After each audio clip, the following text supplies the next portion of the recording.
La personne là qui m'a dit tu m'as fait ça, tu m'as fait mal, tu m'as fait mal, je vais me rendre compte en fait que je lui ai fait mal.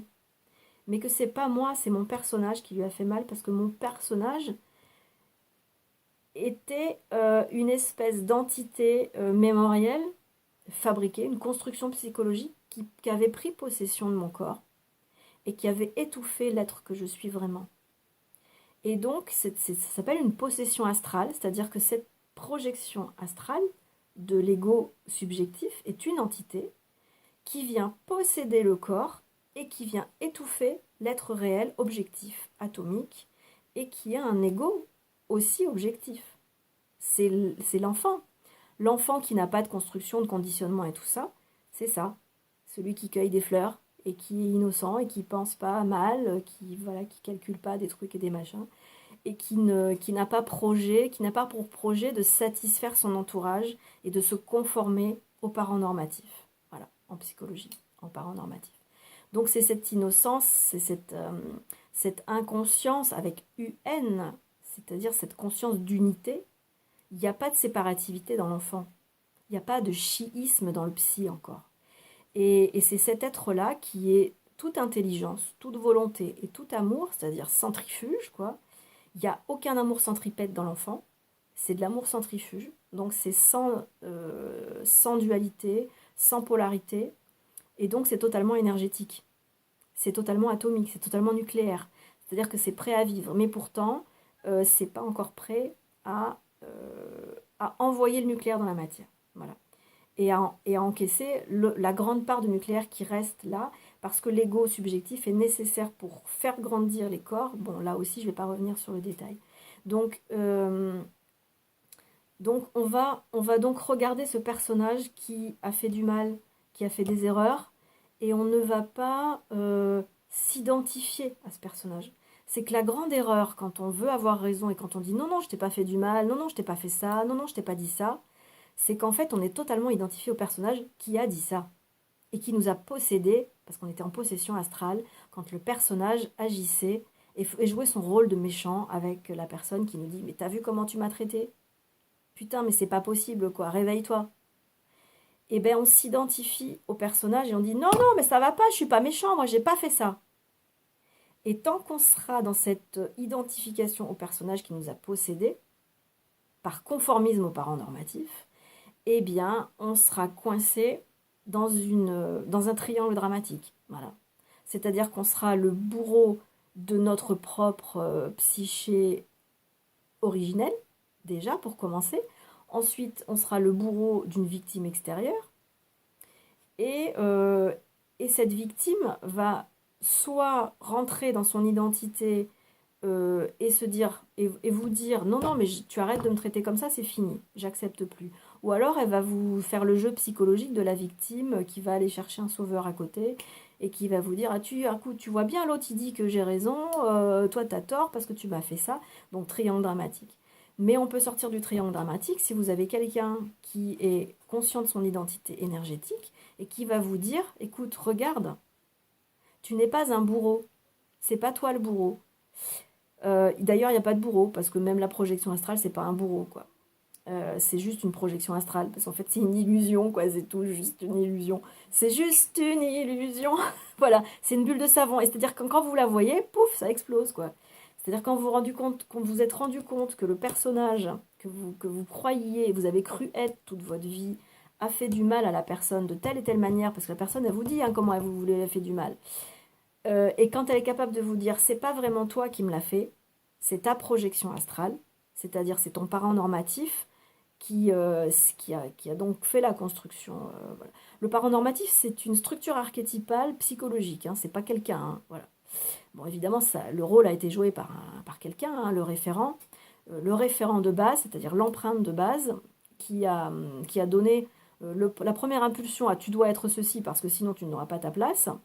Ben, la première personne qui vous a dit ça, c'est votre parent normatif en tant que principe. Mais après, votre parent normatif, vous n'avez plus besoin de la première personne qui vous a fait ça, vous allez travailler toujours avec vous. Et c'est ça qui va créer votre personnage. Voilà, le parent normatif. Et du coup, quand vous avez quelqu'un qui vous dit, mais écoute, moi je suis consciente ou conscient que c'est pas toi en tant qu'être réel, originel, qui m'a fait ce mal, mais c'est ta projection astrale, qui est due à l'archétype du parent normatif, déjà, vous pouvez déculpabiliser. Il y a déjà une relation plus intéressante qui peut s'installer, qui va pas être du style ah, t'es méchant, c'est toi qui m'as fait du mal, tu dois payer, tu dois être ceci et de cela. Enfin bon, voilà. Tu dois expier, machin. Enfin bon, c'est pas la question d'expier, c'est la question de reconnaître ce qui a été vécu à travers cette projection, que vous, en tant qu'être étouffé, et donc victime de la projection, c'est-à-dire victime de la projection et de la programmation de l'âme, parce que c'est de la programmation animique tout ça aussi. Voilà, astral, animique, c'est pareil. Donc cette projection astrale animique, qui est votre personnage conditionné, a créé tout un historique avec des victimes. Et elles sont parfois très nombreuses. Mais quand il y aura une victime un jour qui vous dira « Ok, tu m'as fait tout ça, je veux que tu en tiennes compte parce que moi je veux plus de ça. Mais par contre, je sais que c'est pas toi qui as fait ça et que c'est ta projection astrale, c'est-à-dire que c'est le personnage qui est issu des programmes qui répondent à l'archétype du parent normatif. Voilà. Et quand vous arrivez à prendre conscience de ça, le voir, même si vous n'avez pas encore saturé au niveau énergétique, vous pouvez déjà commencer à le voir à un niveau philosophique. Et c'est déjà pas si mal, parce que ça vous aidera à moins lutter contre les saturations que peut-être certaines personnes que vous avez fait souffrir vont vous faire vivre, parce que ces personnes-là, elles sont là pour maintenant faire le rôle du méchant. C'est-à-dire que quand une personne s'est réveillée, quand une victime s'est réveillée et qu'elle est plus victime, eh bien donc elle se laisse plus faire, elle est plus dans la soumission. Et là, elle va vous malmener, elle va vous en faire baver, pas pour se venger ou pour vous faire payer, non, pour vous faire prendre conscience de tout ça. Parce qu'elle, elle en est consciente et qu'elle le voit. Elle l'a vu en elle, parce qu'elle est allée voir ses ombres et qu'on continue d'aller les voir. Et parce qu'elle les voit aussi en vous, du coup, parce qu'on fonctionne tous pareil. On est tous foutus pareil. Et je finirai en parlant de la perversion narcissique. La perversion narcissique, elle se situe dans chaque être humain et elle se situe effectivement dans la construction du personnage conditionné qui est issu du parent normatif. C'est-à-dire que tout être humain est un pervers narcissique parce que tout être humain est victime de la construction donc du personnage issu du parent normatif. Donc, et par contre, après, c'est des histoires de dosage.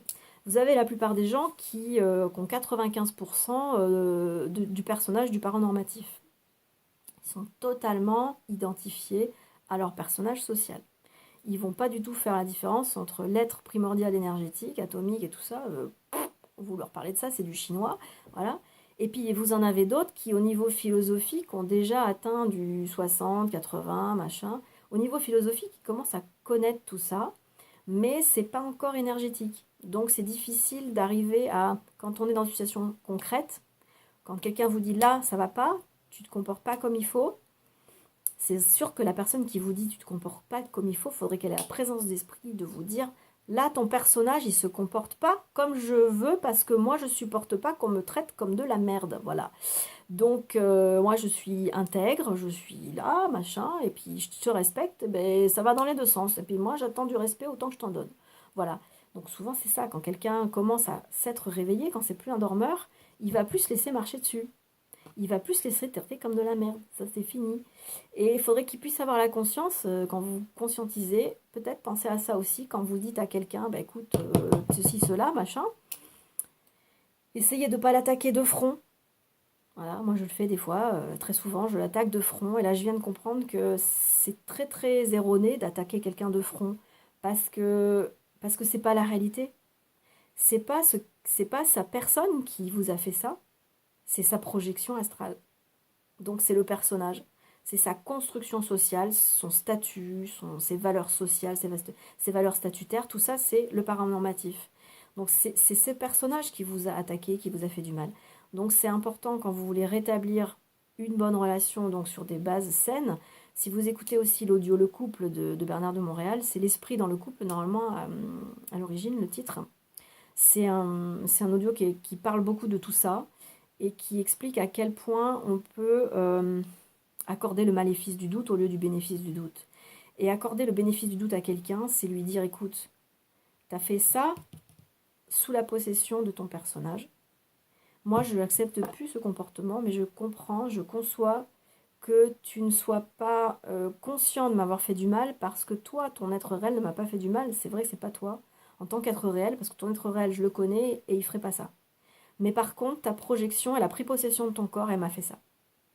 Si l'autre en face, il est capable déjà philosophiquement et énergétiquement, c'est encore mieux, mais si déjà philosophiquement, il est capable de prendre conscience qu'il y a eu cette espèce de chemin qui s'est fait au niveau des projections et des actions de la projection en possession du corps, et que du coup l'être primordial n'est pas l'acteur de ça, ça va déjà pacifier la relation et la mise à plat de ce qui a été fait. Parce que quelqu'un qui a été victime, il ne peut pas continuer à se laisser faire. Il a aussi besoin que soit reconnu ce qui a été fait. Mais pas dans le sens où il y a un coupable qui est l'être. C'est pas l'être le coupable. Et celui qui vient régler ses comptes, il est nécessaire qu'il en prenne conscience, qu'il en soit conscient, et il est aussi nécessaire qu'il le verbalise de cette manière-là, sans attaquer de front quelqu'un et lui dire tu m'as fait ça et moi je veux plus. Être conscient que ce n'est pas lui qui a fait ça, mais la possession astrale du personnage qui est issu de l'archétype du parent normatif.